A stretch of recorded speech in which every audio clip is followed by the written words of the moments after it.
So, the chapter Vigilantes has come out, and in all honesty, nothing really amazing happens.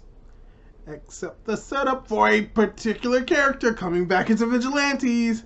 And who is this character? Well, we're gonna have to wait to find out. But let's just say that he is somewhat important to the story. Alright, let's hit it.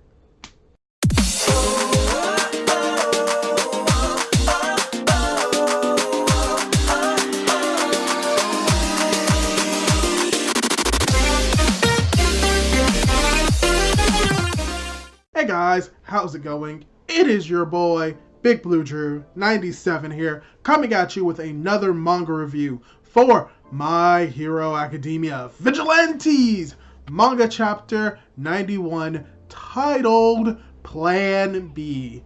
And it's not the Plan B that you're thinking of, or it could be the Plan B you're thinking of. I'm not gonna assume. But yeah, when it comes to this chapter of Vigilantes, in all honesty, it's not the best. There is a lot of cool action in it, which is always great in a, shonen-esque magazine, having a lot of action in it. So, it's cool in that aspect, but not a whole lot actually happens in this chapter. For the most part, what really happens in this chapter is just the setup for the end and a particular character coming back and potentially saving the day. But still, I'm going to go through the chapter, go through the things that I like, go through these cool action scenes, and give you a proper review of this chapter. But before we do that, I'd like to ask you, if you're watching this video and haven't subscribed to my YouTube channel, subscribe to my YouTube channel. Redundant, as well as leave a like and a comment down below on what you thought of this chapter.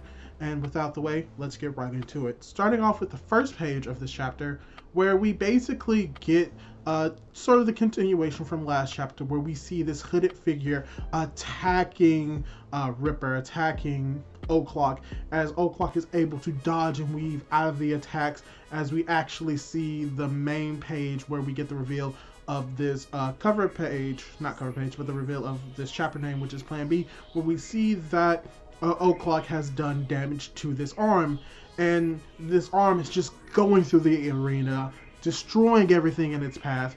People are running, people are getting hurt, people are falling to the ground, and from here we have O'Clock, who basically is thinking about how this person is very dangerous and how they have to go for Plan B now. As we cut over to, weirdly enough, Kurogiri and All For One, as they are talking about the situation, how the situation isn't ending up as it was supposed to. They have very little visual because a lot of the cameras have been taken out, and they're worried about a particular individual coming in and ruining their plans. And this particular individual really irritates All For One, but All For One is not worried about it. He's thinking like, oh, this is just an underground thing. This person is not going to show up. There's no way that he'll be here. Spoilers, the person that he's talking about is most likely going to show up, because obviously. So we get the thought process of O'Clock and how he's observing his enemy, and the conclusion that he comes to, and about how this person is basically able to regenerate his muscles, grow them to an extent that is able to grow and shape them, which gives them a lot more force and a lot more striking power, which is very interesting for him, because he realizes, that's just a weird type of quirk. But he also comes to this realization of, even though he can do all of this with his quirk, how he can basically increase his muscles, increase his destructive power, increase his range and reach, and cause it to stretch. Why is he acting as a martial artist? Why is he taking on this type of martial art mimicry stand? And then he comes to this conclusion like, oh, it's probably muscle memory. And from here, this is where O'Clock basically comes to the conclusion like, yo, this is very beneficial for me now, because his fighting style and his quirk don't match up, because he's using this martial arts style and it's like winding back each time for the punch.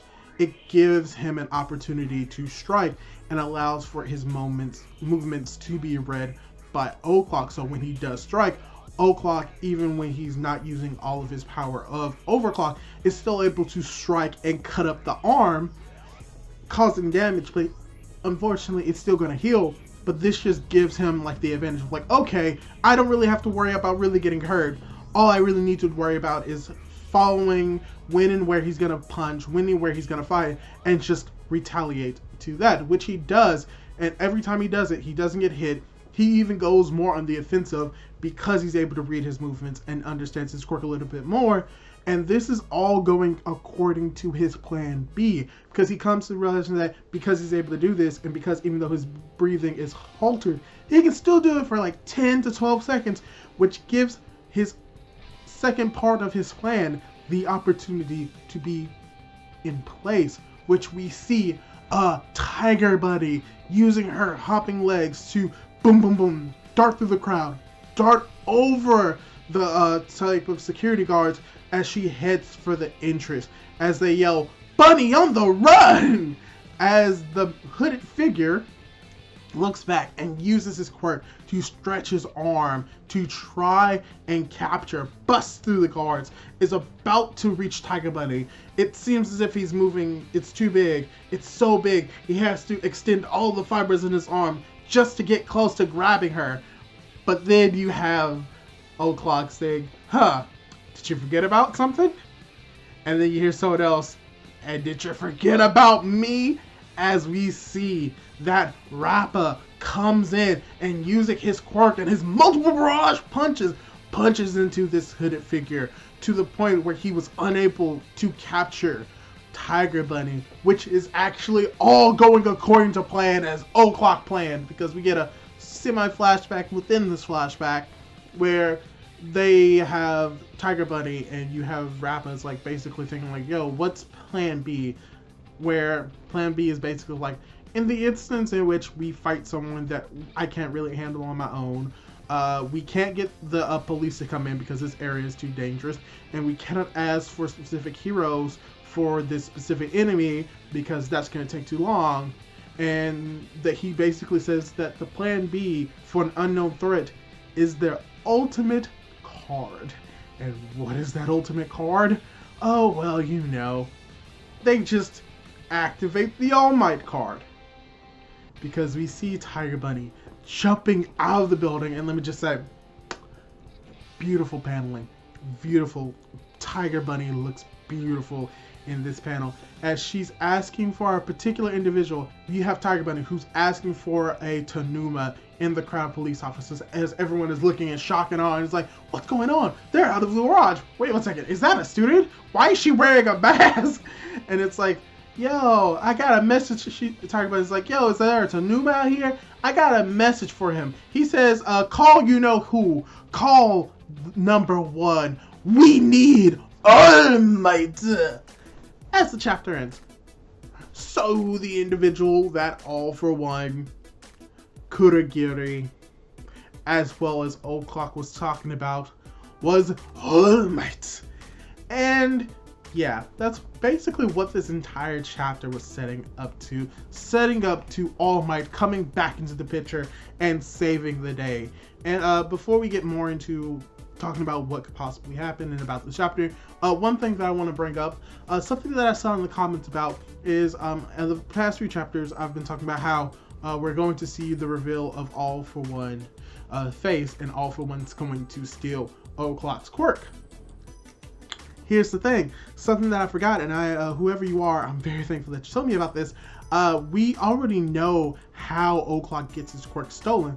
It is a little bit later on, where it's actually probably maybe a few years after the events of this take place, because All for One takes away O'Clock's quirk from him during a skirmish that they have. We don't know where it is or how it happened, but all we know is that during that time, All for One face was already scarred up. So what happened after this moment, at this moment right now in this flashback, his face isn't scarred, so it means that we're not going to see O'Clock's quirk be taken. So I really actually have no idea where this story could be possibly going, but as far as we know, yeah, this flashback may talk about like the incident 7 years from the present, but it doesn't mean that we won't get into things that happened maybe 5 years ago or 4 years ago from the present story of Vigilantes. But specifically at this moment, we aren't going to be going into O'Clock losing his quirk immediately now by All For One, but there is still the possibility that we could see All For One's actual face in this flashback. Sure, it was covered in shadows now, but like, we could see little pieces of it. We can see like distinct outlines of his face, so I'm still gonna think that we're going to see his face, hopefully in this flashback, so I want to talk about that. But like I said, overall when it comes to this chapter, it's just a whole lot of action. It's good looking action. The panels look decent. They don't look like out of like place. Everything flows relatively like smoothly. It's just nothing really like impactful happens, and there's just a lot of just inner dialogue from O'Clock, basically him identifying how Hood is working in the situation, how his power is working, which, you know, it's a lot of dialogue and a lot of like exposition, but it just makes sense for Overclock as a quirk in O'Clock, because with the quirk Overclock, he's able to think about all of these things and how he's able to understand the situation and everything within an instant, but we're just seeing it extended instead of it just being compacted, as we've seen it could occur when 6 used Overclock as well. So, you know, that's still interesting, but still nothing really like major happened. All we got to get is the setup for All Might coming back into the story. And now, how is All Might going to solve this problem? Well, how he solves everything, by punching and kicking and just destroying this creature. Or possibly what's going to happen is that All Might's going to get here, he's going to handle the situation, and this hooded figure may disappear, and that may be when we get the reveal of All For One's face, because he will be mad and irritated about this nuisance in his side. So, overall, thought it was a decent chapter. Still love Vigilantes. Still enjoying this flashback. Can't say exactly what's going to happen, because most of what I thought was going to happen has been thrown out the window. So I'll ask a question to the people watching this video. What do you think is going to happen next chapter? What do you think is going to happen with All Might? How do you think All Might's going to solve this problem? Leave your thoughts below in the comment section. Leave a like on this video if you like this review. Subscribe to my YouTube channel. Do all of that cool jazz. And hopefully I can catch you in my next video. Goodbye!